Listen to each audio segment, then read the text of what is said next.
Halo semuanya, balik lagi di podcast Buka Suara. Buka mata, buka telinga, karena kita di Buka Suara.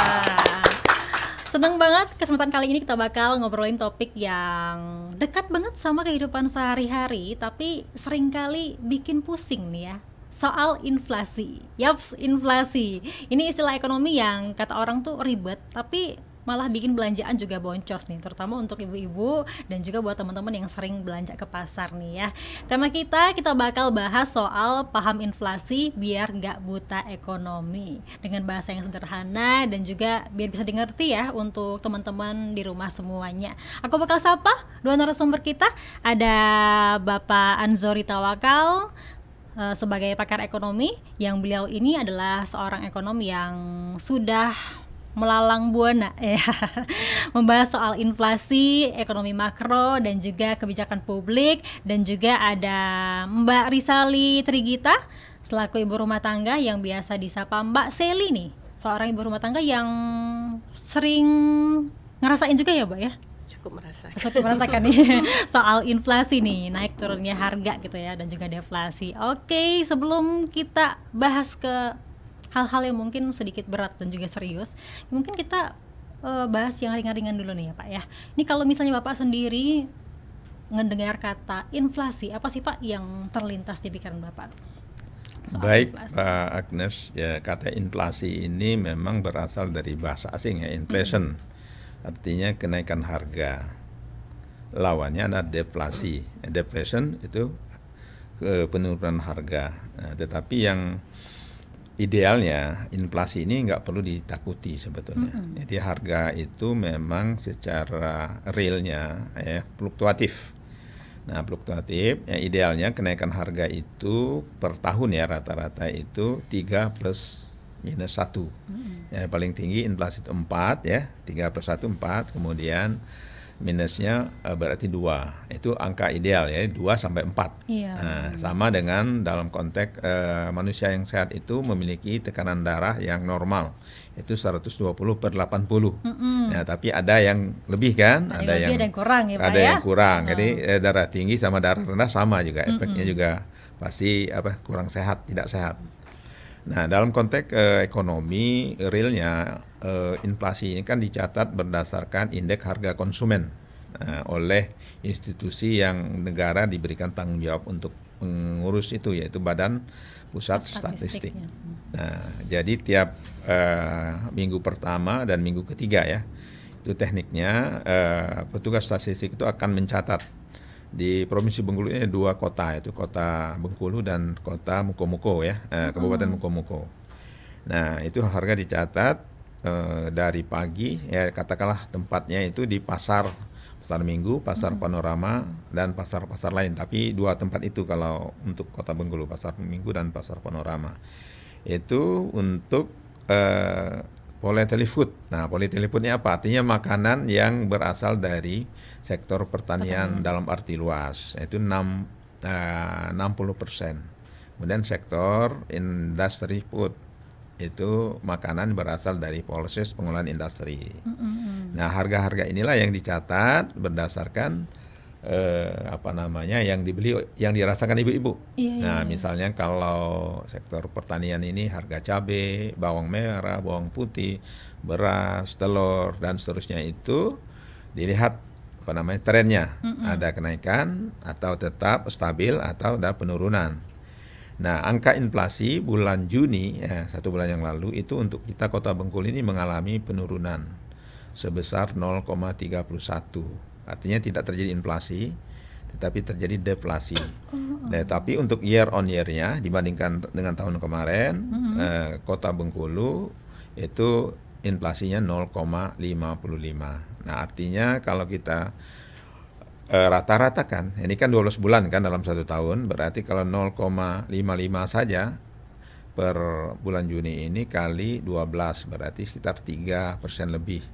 Nah, artinya kita harapkan inflasi di Kota Bengkulu ini untuk 1 tahun berkisarannya 3, tadi masih masuk 3 atau minus kurang dikit dari 3. Dia masih stabil. Nah, konteks daya beli tentu juga berlaku terkait dengan inflasi ini. Harga naik, otomatis ibu-ibu akan merasakan dampaknya. Nah, misalnya gaji bapak-bapaknya tetap kan. Nah, maka harga misalnya tadi bawang merah katakanlah harga stabilnya 30 ribu, tahu-tahu menjelang hari raya, menjelang tahun baru mengalami kenaikan menjadi 3 kali atau 2 kali, itu akan berkuranglah nilai uang. Nah, berkurangnya nilai uang inilah yang berdampak ya terhadap tingkat kesejahteraan masyarakat itu secara ekonomi. Nah, ini tidak boleh terjadi. Maka harga tadi harus diawasi. Nah, ada tim inflasi tingkat provinsi, yang ketua TPID-nya itu adalah Bapak Gubernur sendiri, kemudian tim inflasi atau TPID kabupaten kota. Nah, ketuanya adalah bupati dan wali kota. Saking pentingnya, dan di tingkat nasional TPN itu ketuanya adalah presiden melalui menteri koordinator perekonomian dan menteri dalam negeri. Nah, kenapa? Karena kejadian beberapa negara ataupun di negara kita juga ada terjadi hiperinflasi. Yaitu hiperinflasi ini terlalu harga tinggi, Pak, ya? naik, akibatnya daya beli Masyarakat uang yang dimiliki oleh ibu-ibu rumah tangga atau siapapun yaitu harganya kan menurun. Nah, ini tidak boleh terjadi. Nah, demikian juga sebaliknya deflasi. Deflasi itu artinya supply itu terlalu banyak tetapi permintaannya turun. Ya, tidak ada permintaan. Maka harga tadi dilepas oleh petani ataupun siapapun pemilik barangnya akan menjual dengan harga murah. Nah, dengan harga murah berarti secara nasional pajak tidak masuk kan. Nah, kan negara mengambil pajak kan dari transaksi jual beli. Ya, maka diatur harga stabil tadi. Nah, yang berikutnya tentu inflasi ini juga terkait dengan nilai tukar petani. Nah, kenapa harus nilai tukar petani harus baik? Karena petani akan bisa menyimpan kalau inflasinya stabil. Nah, misalnya sekarang konteks nilai tukar petaninya itu di atas 100 lebih atau 144. Nah, artinya yang 44-nya itu bisa ditabung. Nah, kalau di bawah 100 tidak baik juga, tidak ada yang bisa ditabung. Nah, yang tabungan inilah untuk anak-anak mereka sekolah, untuk berobat, untuk cadangan kalau terjadi jaga-jaga apabila terjadi kebutuhan yang mendadak. Nah, demikian seterusnya sehingga inflasi ini harus dikendalikan. Nah, konsep pengendaliannya itu langsung dilakukan oleh pemerintah pusat melalui tiap bulannya diumumkan angka inflasi month to month atau bulan ke bulan maupun year on year untuk melihat perbandingan dari tahun sebelumnya. Nah, artinya kumulasi ini terus berlangsung sepanjang tahun. Nah, tetapi di momen-momen tertentu, misalnya tingginya tingkat permintaan konsumen menjelang hari raya, menjelang hari Natal, hari besar ya, Pak, ya? Ya, hari besar agama itu biasanya permintaan dari konsumen atau ibu-ibu atau masyarakat itu tinggi. Nah, suplainya biasa itu akan menyebabkan inflasi. Mbak Agnes. Kira-kira itu. Iya, berarti memang didata oleh BPS ini setiap bulannya Bapak ya, minggu pertama dan juga minggu ketiga tadi ya Pak ya. Berarti memang kalau sekarang normal ya Pak? Ya, masih relatif normal ya Pak ya. Sehingga masyarakat tidak ada gejolak kan, tidak ada merasa uang yang biasanya katakanlah kita beli telur, beli ayam potong, beli ikan, beli cabai, itu aman-aman saja. Nah, sehingga uang yang baik itu gaji sebagai PNS, gaji sebagai swasta maupun pedagang itu masih cukup lah untuk kebutuhan satu bulan. Nah, ini harus dijaga terus nih momentum, namanya momentum ya, stabilisasi harga ini harus dijaga dan dikawal. Nah, kalau terjadi apa-apa memang harus ada pengawasan. Nah, pengawasan misalnya ada penimbunan barang, penimbunan barang oleh oknum-oknum yang tidak bertanggung jawab. Ini harus dirazia oleh Polda sama Kejaksaan dan tim TPID tadi bersama tim TPID. Nah, demikian juga dengan kelangkaan BBM kita. Ya, beberapa akibat waktu yang lalu itu bisa berdampak kalau itu berlangsung terus-menerus bisa berdampak kepada inflasi karena harga BBM sebagai administration price itu sampai 20.000 kan per liter itu. Nah, ada sampai 80.000 tuh. Ya, yang itu tadi. Harga 10.000 2 kali lipat atau 3 kali lipatnya ini tidak boleh terjadi. Maka begitu Pak Wapres dan Pak Ketua DPD datang, alhamdulillah BBM stabil lagi. Normal, dan sekarang dengan konteksnya dengan distribusi ya, ada 4K itu konsep inflasinya. Pertama, ketersediaan produknya. Nah, ketersediaan. Yang kedua, keterjangkauan harga. Yang ketiga, kelancaran distribusi. Dan yang keempat, komunikasi yang efektif. Artinya antara pemerintah daerah dengan pelaku ekonomi, dengan masyarakat, dengan konsumen dan pedagang pasar ini harus dijalin sehingga informasi harga-harga yang ada di pasar itu betul-betul semua orang tahu, terjadi transparansi. Tidak boleh diam-diam gitu kan. Benar. Ya, itu yang konsep 4K inilah yang menjadi strategi ya, jangka pendek maupun jangka menengah sehingga inflasi tadi bisa stabil. Kalau Mbak Seli sendiri gimana nih Mbak Seli mengatasi inflasi yang sering terjadi? Sering nimbun barang juga nggak nih? Misalnya kayak stok minyak dalam jumlah yang sedikit banyak gitu ya ketika lagi harganya murah. Iya.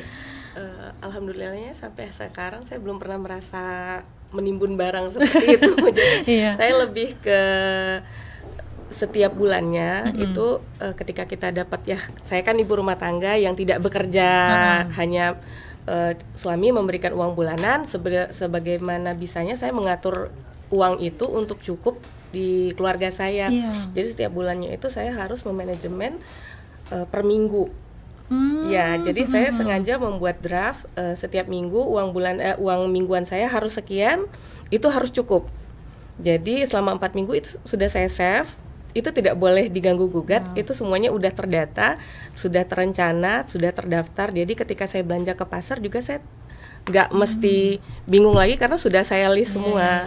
Jadi nggak mesti saya nimbun-nimbun barang. Kan ada juga tuh ya ibu-ibu yang ketika di pasar, waduh selera semua, akhirnya beli semua gitu. Kalau dicatat, kita jadi nggak terkontaminasi, lihat ini gitu, nggak mesti gitu jadinya. Berarti tahu dong menunya per hari apa gitu ya, per minggu apa gitu. Jadi kita sengaja belanja mingguan, jadi menunya sudah direncanakan seminggu, ini harus bikin ini, jadi bahan pangan yang udah dibeli di dalam kulkas itu tidak tersia-sia, tidak terbuang. Itu kan juga salah satu trik kita sebagai ibu rumah tangga agar tidak ada terjadi pemborosan kan. Apalagi kalau misalnya lagi ada pasar murah tuh ya, kadang-kadang kan ibu-ibu itu kan suka beli dalam jumlah yang cukup banyak. Kalau Mbak Seli sendiri pernah kayak gitu atau gimana? Alhamdulillahnya nggak pernah sih, saya hanya membeli sesuai kebutuhan. Sangat-sangat terstruktur ya. Saya hanya membeli sesuai kebutuhan. Jadi setiap bulan saya belanja bulanan itu misalnya kayak seperti deterjen, gula, tepung, minyak itu sudah saya list. Ya, minyak itu sampai misalnya 2 bungkus itu kan 2 kilo itu. Nah, itu 2 bungkus itu 4 kilo itu 1 bulan itu harus cukup. Syukur-syukur bisa sampai bulan depan karena memang di keluarga kita nggak terlalu banyak makan minyak-minyakan, jadi bisa saving lagi kan gitu. Kayak belanja sayur juga jangan sampai tersia-sia sampai terbuang. Jadi saya sampai sengaja beli itu Pak, dompet yang khusus bulanan mingguan. Ini untuk minggu pertama, minggu kedua, minggu ketiga, minggu keempat. Alhamdulillah. Terus ada list satu kolom dompet itu yang memang sengaja untuk telur, gas dan lain-lain. Jadi udah di manajemen sebaik mungkin. Kalau gitu bisa nabung dengan banyak juga ya.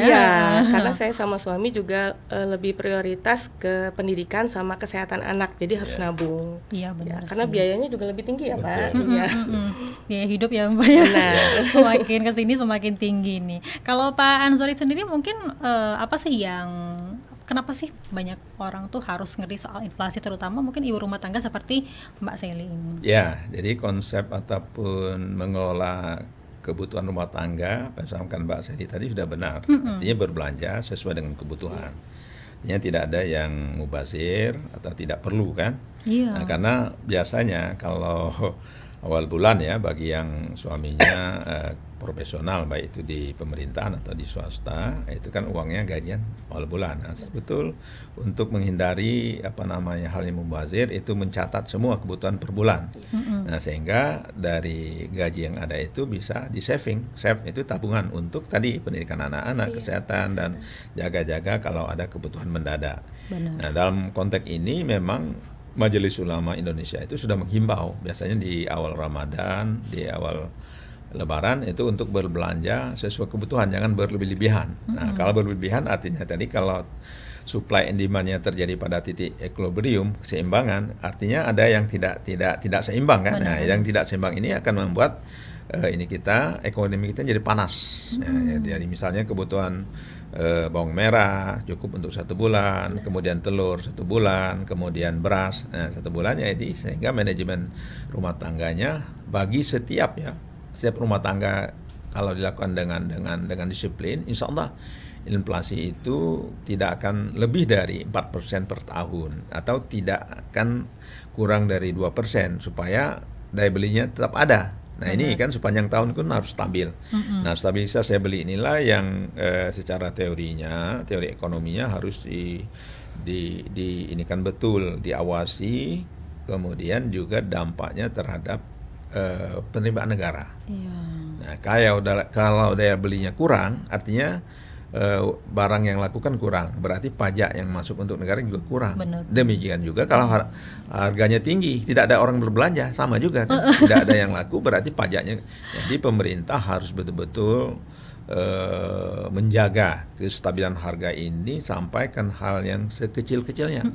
Jadi harga seperti di Bengkulu ini kan ada dicatat sekitar 25 gitu komoditas ya, beras, bawang merah, bawang putih, kemudian sayur-sayuran termasuk jengkol ya, pete, itu masuk kan, ikan dan seterusnya tadi. Jadi pencatatan inflasi ini untuk menjaga tadi ibu-ibu tetap bisa membeli, kemudian petaninya juga tetap laku. Jadi keseimbangan ekonomi atau equilibrium inilah yang diharapkan oleh pemerintahan yang stabil. Jadi kalau misalnya ibu rumah tangga nih biar nggak terlalu merasakan inflasi, bisa mencoba cara Mbak Sally tadi ya, mungkin ya Pak ya. Harus disiplin. Harus memanage uang per minggu gitu kan, atau per bulan. Oke. Kita break dulu Bapak. Nanti akan kita bahas lagi setelah jeda berikut ini. Tetap bersama kami di podcast Buka Suara.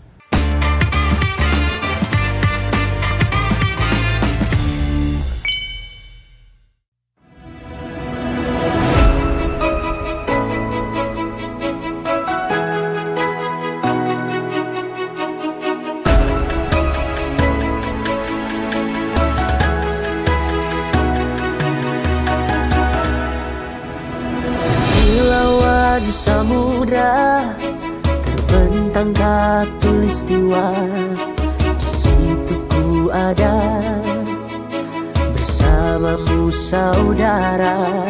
Beragam warna kita, suku tak selalu sama. Kau aku Indonesia yang disatukan karena cinta. Karena kita Indonesia, jangan pernah terpecah belah. Walau kita berbeda, walau kita tak sama, tetaplah satu kita Indonesia sesungguhnya.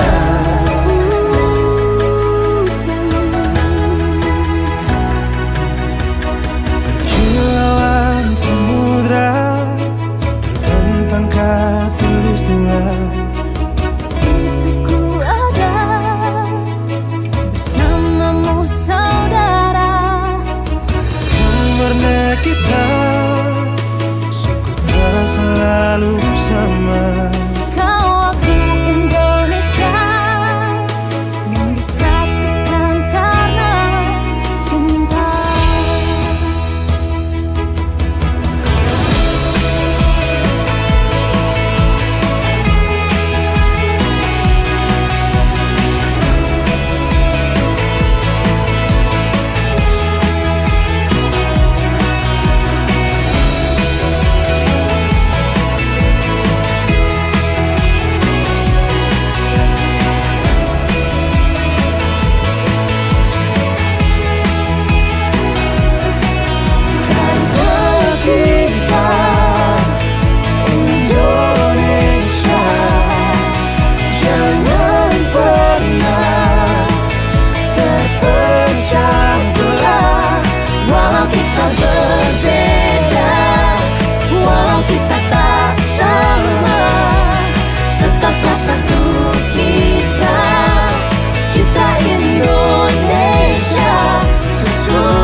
RRI Digital dengan tampilan baru, berbagai konten kolaborasi dari berbagai program nasional, termasuk siaran visual langsung, siaran radio langsung, daftar putar musik, podcast, berita video, dan berbagai fitur interaksi pengguna dalam permainan.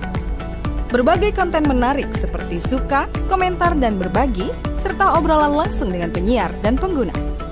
Pesan langsung dan fasilitas obrolan pribadi antara pengguna aplikasi juga tersedia.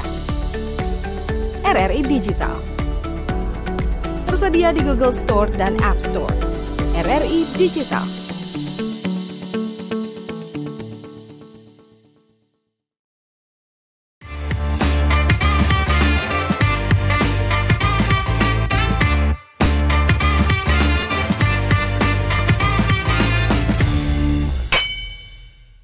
Masih bersama kami di podcast Buka Suara, buka mata, buka telinga, karena kita di Buka Suara. Masih bahas soal inflasi ya, buat teman-teman di rumah juga masih boleh menyimak bersama kita biar lebih paham apa itu inflasi, apa itu deflasi nih. Kalau dari Mbak Sally sendiri, belajar ekonomi nih dari mana sih? Tahu inflasi dan juga deflasi, apakah dari medsos, dari TV atau gimana? Lebih ke medsos sama internet ya, karena kan sekarang nggak bisa kita pungkiri bahwa memang dunia medsos lebih cepat masuknya, karena sekarang televisi juga sudah lama ditinggalkan sama kami di rumah, jadi lebih ke medsos, lebih cepat aja informasi masukkan, banyak-banyak tahu, cari-cari informasi biar kita juga nggak terlalu buta nih sebagai ibu rumah tangga, jangan sampai kita nggak tahu informasi di luar. Gitu sih. Pernah nggak sih Mbak sendiri ketika lagi inflasi tapi untuk keuangan rumah tangga sendiri lagi turun, pernah cara ngatasinnya gimana gitu? Kalau sama kayak seperti tadi, saya memang setiap bulannya itu sudah saya terencana Mbak. Jadi kemarin itu sempat kan yang ada minyak sampai langka. Bener. Ya Pak ya, minyak itu sampai langka, tapi karena memang kita sudah saving gitu, jadi setiap bulan kita sudah belanja nih sesuai kebutuhan tanpa harus menimbun. Jadi sesuai kebutuhan seperti minyak pada saat langka ya saya cukup beli secukupnya saja.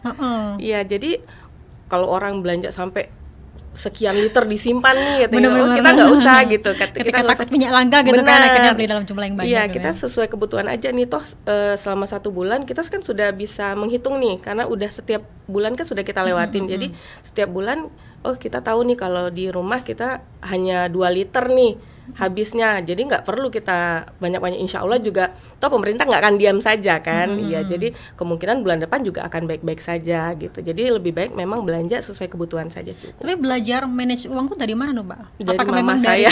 Dari mama ya? Dari pas nikah berarti sudah seperti itu? Iya benar, jadi memang ilmunya turun-temurun dari orang tua saya. Jadi karena melihat ibu saya dengan baik memanajemen keuangan, ya lebih baik saya ngikut itu kan gitu. Awal-awal menikah mungkin memang belum terlalu peduli dengan keuangan seperti itu, tapi saya mulai lebih mengatur keuangan itu ketika saya berhenti dari bekerja. Ya karena ketika berhenti dari bekerja kan otomatis saya tidak punya pendapatan dari saya sendiri. Jadi kalau sebelumnya saya bisa belanja nih, mau beli ini beli itu, karena saya punya uang sendiri gitu tanpa harus minta suami. Nah sedangkan sekarang kan begitu memutuskan untuk menjadi ibu rumah tangga, otomatis saya harus mulai berpikir nih dengan uang bulanan yang diberikan suami itu harus cukup menghidupi seluruh keluarga. Baik, makanya kalau kata orang tuh ketika kita bekerja tuh kan kita bisa manage uang sendiri ya. Antara kebutuhan dan juga memang keinginan kita gitu kan, lifestyle gitu ya. Tapi kalau untuk ibu rumah tangga memang harus pintar-pintar memanage uang gitu ya. Kalau Pak Ansori sendiri, untuk adanya pasar murah ini apakah dirasa efektif Bapak ketika inflasi sedang terjadi?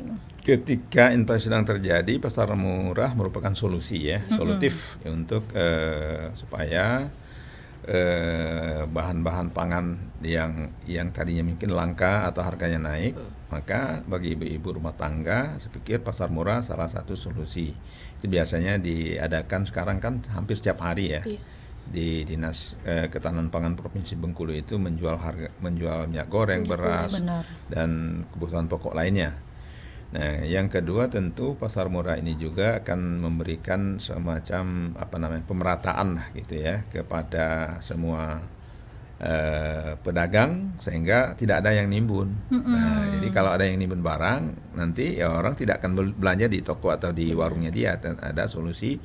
Jadi jaga-jaga, ada yang nimbun, pedagangnya nakal. Nah, ada pasar murah adalah bagian strategi dari pemerintah untuk tetap harga stabil gitu. Kira itu. Kemudian yang tidak kalah pentingnya adalah distribusi ya, distribusi barang tadi harus dipastikan tidak boleh terganggu. Nah, misalnya ada bencana alam misalnya kan, ada gempa bumi, ada jalan macet. Benar. Seperti kemarin pelabuhan ya. Ya, maka BBM kita tidak bisa masuk dari pelabuhan Pulau Ba, itu salah satu penyebabnya. Maka distribusi tidak lancar, artinya harga melambung kan sampai 2 dan 3 kali lipat harga BBM kita. Baik solar maupun pertalite dan yang lainnya. Didatangkan dari Lubuk Linggau, otomatis kan cost-nya kan gede.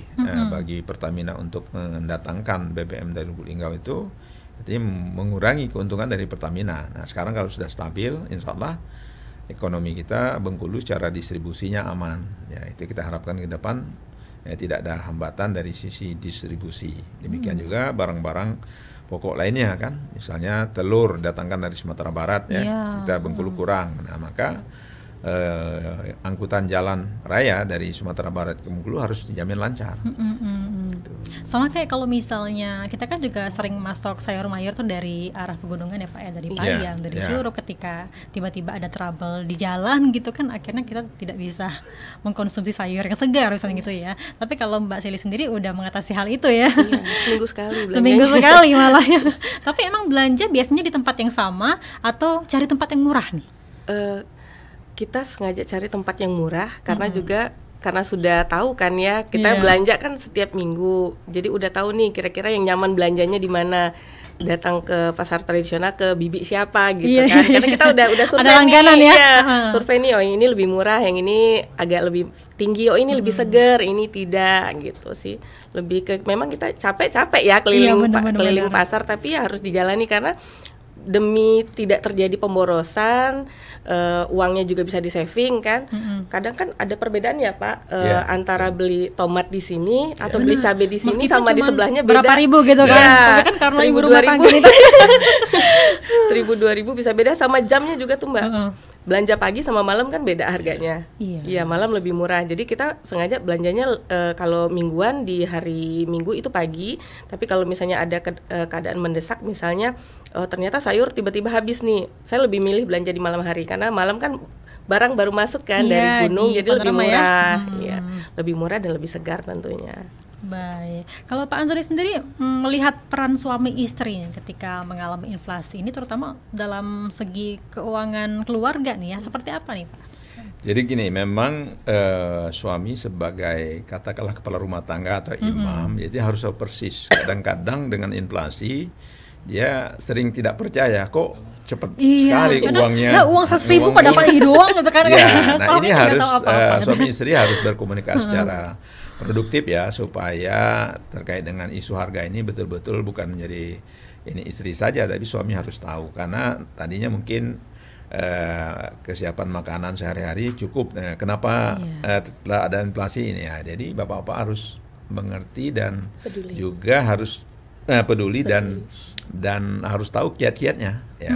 Jadi misalnya dapat tambahan gitu kan, jangan dibelanja sendiri, harus lapor ke istri ya. Biasanya kan bapak-bapak kan curang juga ini. Iya kan? Nah, supaya pengalaman pribadi Pak, enggak ya? Kalau saya semua penerimaan resmi ya, itu saya kasih sama kebetulan kami berdua, anak-anak sudah ini lepas semuanya, jadi ya kita nikmatilah gitu masa tua ini dengan ya sehat gitu ya. Sehat, tidak berlebihan, kemudian tadi betul sesuai dengan kebutuhan, jangan sesuai dengan keinginan.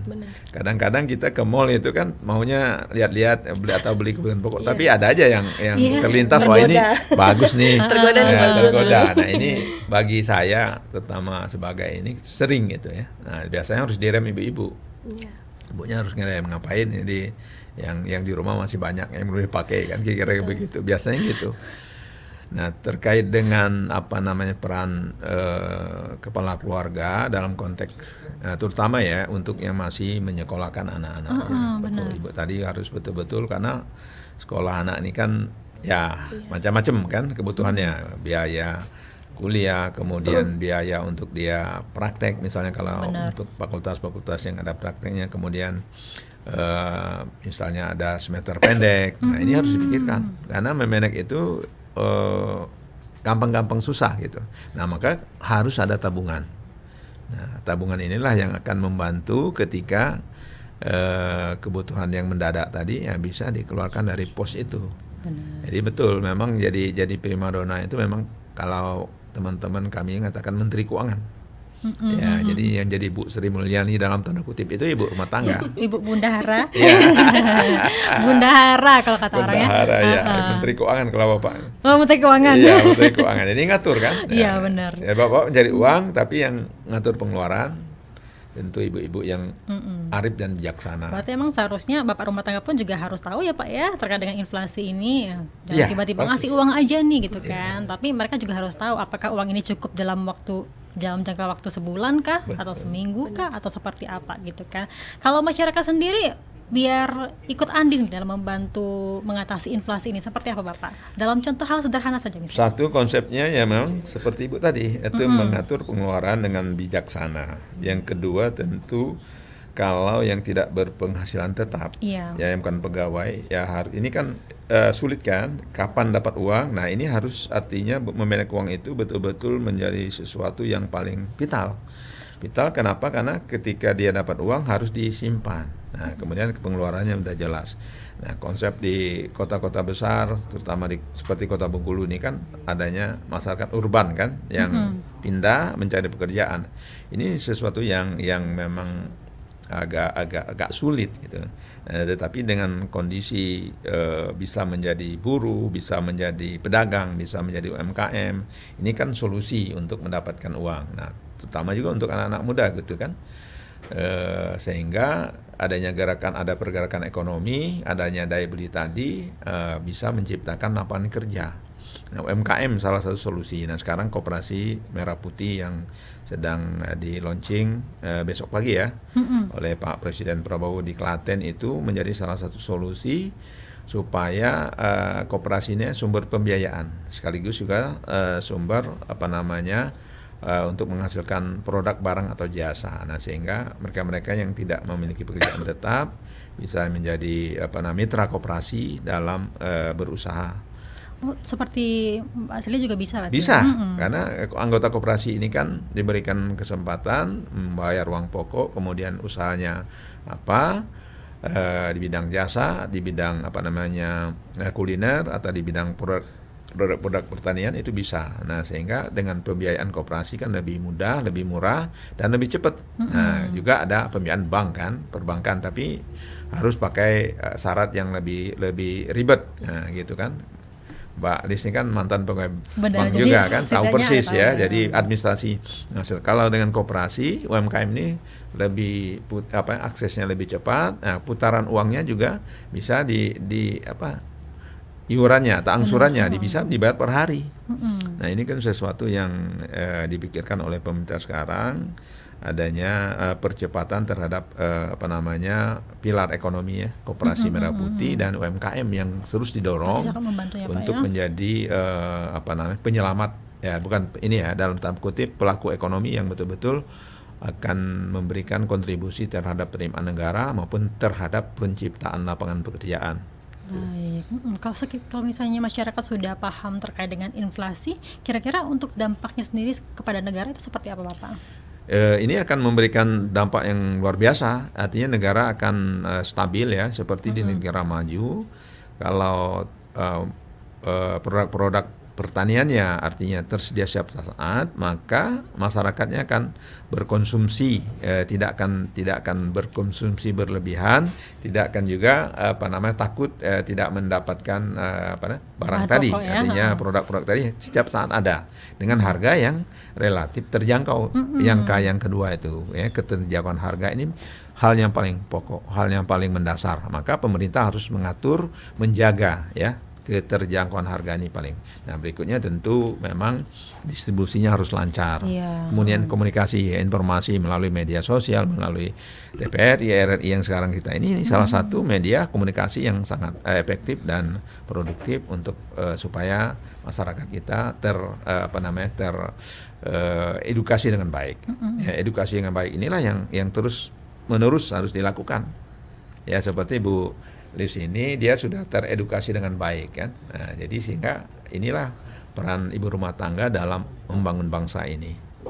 Oke, jadi emang harus paham paling enggak ya Pak ya terkait dengan inflasi ini. Kalau tips dari Mbak Sally sendiri untuk ibu-ibu yang suaminya berpenghasilan harian atau enggak, tetap ada enggak nih Mbak Sally? Saving sih. Iya, balik-balik yang tadi ya, lebih ke pinter-pinter ibu rumah tangga. Kebetulan saya kan suami saya pekerjaannya tetap ya per bulan. Jadi mungkin kalau yang tidak tetap mungkin ketika kita ada rezeki lebih baik ditabung sebaik mungkin. Jadi kalau seandainya nanti ada pengeluaran darurat, kita sudah punya nih, kayak kesehatan tiba-tiba anak sakit, kita sudah punya saving buat bayar ini bayar itu. Jadi memang perlu banget itu untuk nabung. Ketika deflasi dan juga inflasi tetap ya Mbak ya? Iya, pengeluaran tetap sama ya? Benar, iya. Nggak terlalu berarti ya? Benar. Kalau misalnya orang nih Pak, ketika inflasi ataupun deflasi, untuk investasi emas nih menjanjikan nggak sih? Jadi investasi salah satu solusi ya, investasi emas, investasi tabungan, investasi aset ya. Jadi 3 hal itu saya pikir sangat penting. Biasanya kalau kita di Bengkulu ini kan orang lebih praktis tuh emas ya. Ke toko emas kan cepat. Kemudian tentu supaya tidak dijual, kalau bisa ya jangan emas perhiasan, misalnya antam gitu kan. Jadi kalau emas perhiasan kan ada juga ini positifnya, ini sambil menabung tapi berhias. Benar-benar. Kemudian tabungan di bank ya kan sekarang kalau nggak terdesak betul itu aman gitu kan, dapat bunga. Nah kemudian investasi aset, misalnya beli tanah, beli rumah, atau beli kebun. Nah itu salah satu cara investasi. Tapi yang paling, kalau ilmu ekonomi yang dulu, aset yang paling berharga itu tanah dan bangunan. Ya, jangka panjang ya. Ya. Kalau kata orang tuh juga investasi itu pakai uang dingin ya Pak ya? Iya.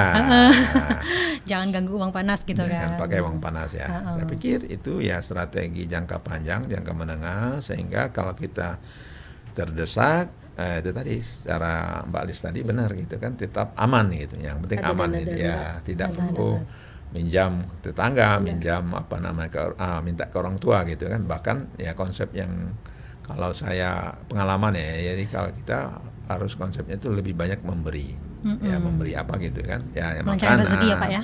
Ya itu juga akan ya agamanya mengajarkan begitu ya. Ya kecuali sekali-sekali kita mungkin dapat bantuan ya nggak apa-apa lah gitu kan, hibah misalnya kan dari mungkin lagi hari besar THR Pak, nggak apa-apa kali ya, bagi-bagi rezeki. Tapi ya konsep yang Islami itu saya pikir ya memang bersedekah. Benar. Baik, aku ucapin terima kasih banyak untuk Pak Anzori dan juga Mbak Sally. Nggak kerasa ya, kita sudah berbincang-bincang terkait dengan arti inflasi, terus juga dampaknya ke kehidupan sehari-hari dan juga tips-tipsnya nih untuk masyarakat di rumah. Memang balik-balik ke saving dan juga memanage uang dengan baik. Bener, tuh ya, biar nggak terdampak inflasi. Kayaknya saya juga belajar banyak nih. Soalnya saya juga kadang belanja tuh nggak sesuai dengan kebutuhan nih ya, keinginan. Aduh, emang gawat bener nih. Terima kasih banyak Pak Anzori dan juga Ibu Sally yang udah sharing ilmunya. Semoga kita semua jadi lebih melek ya terkait dengan ekonomi dan nggak panik nih ketika tahu harga lagi naik ataupun inflasi. Dan lebih arif dan bijaksana dalam berbelanja. Iya, benar sekali. Sesuai dengan kebutuhan, bukan sesuai dengan keinginan.